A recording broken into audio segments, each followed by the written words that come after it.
It's just… body is a play of five elements.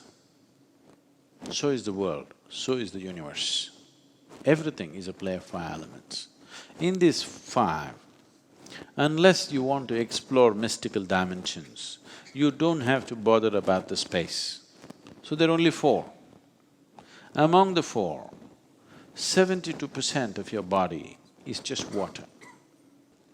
Another 12% is earth, you know.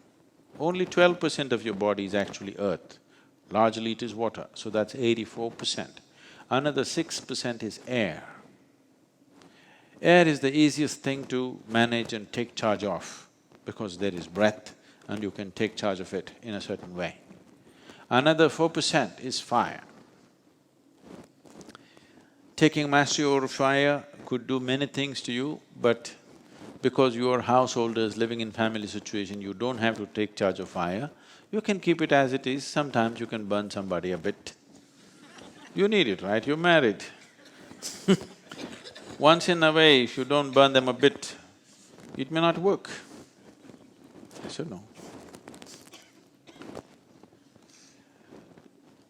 The remaining 6% is space. You don't have to bother about that unless you want to explore mystical dimensions of the existence. To live well, four elements is enough. Fifth one is not relevant for people who just want to live well. It's very important because every substance, all the four elements have memory. Particularly earth and water have a very strong sense of memory. Today, modern science has explored this in a big way and they are proving to you that water has tremendous memory. Particularly about water, much research has happened. If I go to a new place, something sensitive, something important, if I go, I don't go and talk to the local guide. I'll just look for an unbroken rock, something that's not been touched and broken. I just go and sit. I know everything about the place because there is a phenomenal memory out there. So with water, and water behaves in a certain way depending upon what type of memory it carries. It's from this, people are going to consecrated spaces or temples and dying for a few drops of water because the water has the memory of the divine. They want that water to get into them, that's what tirth means. Tirth means water which has the memory of the divine. You want that water which has a good memory to go into you. So, always your grandmothers were aware of this. They told you if somebody gives you water, first you must look at their face, not what they're giving you. Somebody gives you something to eat, don't look at the food, look at the person. How are they giving it? They need not chemically poison this. Just with the emotion and thought, things can go bad. So this is no more a grandmother story. This is scientifically proven now that this happens, that water has memory. You can either turn this sweet or make it bitter with your rubbish. If you can cause sweetness and bitterness for the water which is in this tumbler, can't you do this to the water that is here? So if you just make the waters within you sweet, you will become 72% okay. Okay?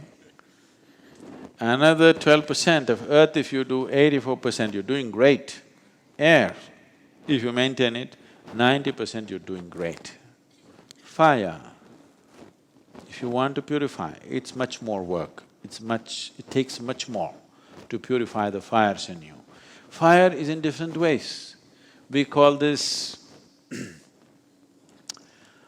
there are various aspects of fire. There is reproductive fire, there is digestive fire, there is mental fire, there is heart fire, and there is inner fire. There are 5 dimensions of fire. These 5 are difficult to work for ordinary people, it takes a lot of discipline. But the 3 can be worked at. The reproductive fire, the digestive fire, and the mental fire can be worked at very easily. Very easily means with little effort, one can do that. The other 2 will take much more to work with. If you just purify these fires, then you are no more an ordinary person. You're not just a healthy, happy person, you are much more. Because once you have mastery over the fire element in you, then you're touching the space. You're just one step away. Suddenly, you are not just an ordinary human being. You are not just happy and healthy human being. Something else is burning with you, which is not… Most people in the world will never know that. Or till now they have not. Our objective is everybody should know it. If you took charge of the fire in your groin, the fire in your belly and the fire in your mind, how many miraculous things you could do with this life? How much mastery you would have and how well you could live, how consciously and how much by choice you could live rather than be a slave of compulsiveness, isn't it? Yes? This is not about denying yourself this or that. This is just about everything happens by choice for you, not by compulsion. So, taking charge of the elements is the most fundamental form of yoga. And all yoga, whatever kind of yoga, everything is an offshoot of Bhuta Shuddhi. Either it is on the track or it's gotten distorted, but everything is an offshoot of this.